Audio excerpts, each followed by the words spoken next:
बिस्मिल्लाहिर्रहमानिर्रहीम अस्सलामु अलैकुम वरहमतुल्लाहि वबरकातुहु। मलगुरो कचरे दा वीडियो चा कतली नو هغې ته به اندازه شوې چې ویډیو د څه باره کې ده، خو زه خپل ځاني لږ شک کې پرېوتم. ما وی چې مس مردان امیر صاحب ته دعوت تبلیغ ورکوي، څه خاص خبره ورته کوي د دین باره کې، پوهیږي یې د دین باره کې، خو نه داسې نه وه. خبره کاروباري وه، به هر حال ښه خبره ده. مونږ په فخر کوو په امیر صاحب، الله دې ول نور هم کامیابی ورکړي. زمونږ ورور دی، پښتون دی، مسلمان دی، دا زمونږ دپاره د خوشحالۍ خبره ده چې امیر صاحب نوره ترقي مو کړي. خو دومره زیات ادب، دومره زیات احترام زما په خیال امیر صاحب به د خپل مشر ورور هم نه یې کړي، که چېرې مشر ورور ته وي، او که مشر ورور ته نه وي نو د ترې د زوی خو به یې بلکل نه یې کړي. ادب پکار دی، احترام پکار دی. مس مردان هم زمونږ ورور دی، څه مسله نشته. خو زه وایم که چېرې ته دومره ادب کوونکې، نو بیا ته د یو بل مسلمان، د یو بل پښتون په سر باندې ته 50,000 روپۍ ولې ورکوې؟ که چېرې د هغه بیکګراونډ یا د هغه څه کار داسې غلطي، د هغې په وجه ته 50,000 روپۍ انعام دی، نو بیا دلته هم دومره احترام نه دي پکار. ها د کار خبره را بس راله، کار یې وکړو، خو لکه دومره تعظیم، دومره ادب دا زه په لومړي ځل باندې وینم. خو آیا دې کې دنیایي فایده ده؟ هغې کې به ستا دنیایي فایده نه وه، یا کیدای شي څه بل څه ذاتیات دي ورسره.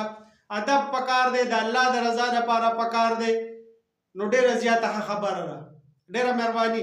دا ویډیو وګوره، ډېره زیاته خوندوره ویډیو ده. امیر صاحب ادب پکې وګورئ، نور پکې څه نشته. د امیر صاحب ادب وګورئ.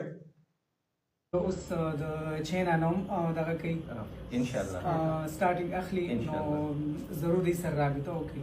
اوس ملیشیا ته راغلی ما، او ملیشیا کې ما زما مینهوالو، زما فین چې کوم دي، ما چې څه خوښوي هغې ما له ګفټونه راکړي دي.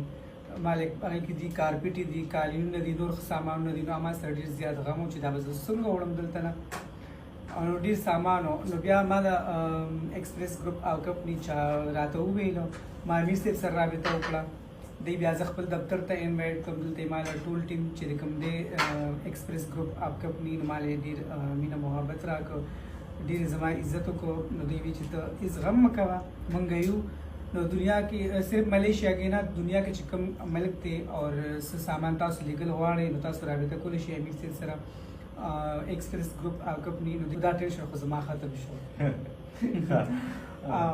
نو تاسو ته هم زه وایم چې تاسو په دنیا کې چې هر ګوټ کې او سامان څه سامان وي ستاسو، تاسو ته مشکل وي او تاسو کارګو کوئ، نو ایکسپریس ګروپ اپ کمپني امیر صاحب سره رابطه کولی شئ.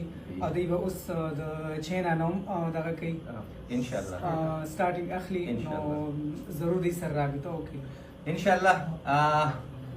زمونږ مس مردان صاحب مونږ ډېره زیاته شکریه ادا کوو چې دی مونږ راغی او زمونږ سره زمونږ هغه کمزوري، هغه کچه، هغه لوکوټې، هغه خسکې مهمان نوازي قبول کړه. ولې چې میلمه کله تاله راشي نو دی تا ته ګوري چې دا سړی ما له عزت څومره راکړي، دې ته نه ګوري چې دی ما د په ټیبل سک دی. ټیک شولی جي؟ نو ستاسو ډېره زیاته شکریه ادا کوو چې تاسو راغلی او په ډېره زر د چاینا نه زمونږ سټارټ دی د ایکسپریس ګروپ اپ کمپني. نو تاسو به د هغې نه هم د ځان سره خبرو چې ایکسپریس ګروپ اپ کمپني د چاینا نه به سټارټ اخلو، او انشاءالله چې ټولې دنیا ته به، او په دنیا کې چې څومره هم پښتانه ژوند کوي، کو په هر ملک کې دي، د چاینا نه به مونږ سټارټ اخلو زر تر زره، او د ټولې دنیا هر ملک ته پښتنو ته به ښه سروسز رسوو چې د هغې نه به پښتنو ته پیدې هم رسي، او د هغې نه به ښه کاروباریانو ته د کاروبارونو ښه موقع میلاویږي. نو د چاینا چې څومره پښتانه دي، د هغوی نه به زمونږ د سپورټ پوره توقع وي، یا د چاینا سره چې څومره پښتانه کاروبارونه کوي، د هغوی نه به زمونږ د سپورټ پوره توقع وي. او ډېره زیاته مننه مس مردان، ستاسو ډېره زیاته مننه چې زمونږ ایکسپریس ګروپ اپ کمپني ډېره مننه. الله هم ښه د آباد ساتئ، په ټولو لوی الله هم سپارو. السلام علیکم.